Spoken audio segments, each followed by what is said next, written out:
Welcome back to the second of my 10 fundraising channels, which is Family, Friends and Fools. And the goal of this lesson is to really build your confidence in approaching people that you already know for either feedback or early investment. And the reason why this is important is that securing any investment from people that you know will always be easier, far easier than anyone that you don't. Always remember that fundraising is hard, and any way that you can make this easier on yourself will dramatically increase your chances of success both now and with future funding rounds. Now, why is this? Well, the old cliche that investors don't back startups, they back founders holds even more true when it comes to seeking investment from your family, close friends, former colleagues, and anyone else whose trust that you've earned over time.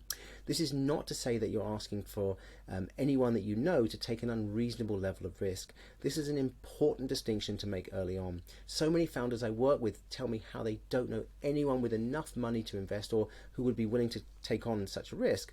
Let's just be clear that these are not the people from whom you should be seeking investment, unless that is you're considering a crowdfunding campaign where ticket sizes are small enough to make that possible, and we will get to that in a later funding channel. For now, what we're really talking about are family, friends or friends of friends who would be comfortable backing an early stage startup and who have the capital to invest. What many founders don't realize is they have access either directly or indirectly to people who fit this criteria, but they either knowingly or unknowingly resist approaching these networks. Now, while it may be hard to break through the stigma of asking for money from people who you know, just put into context the sacrifice, the scale of the opportunity, and the work that you're willing to do to put in and return this investment.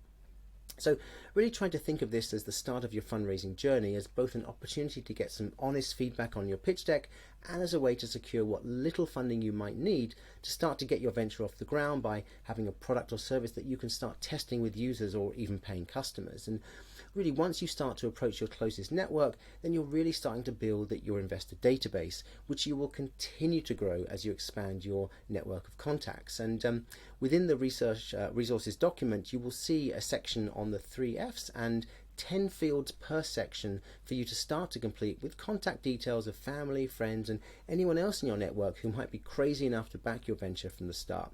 Now, before you know it, you'll have 30 people who you can start to approach and build from there. Now, that's Family, Friends and Fools, and we will get into the third fundraising channel on tax relief in the next video. So see you there.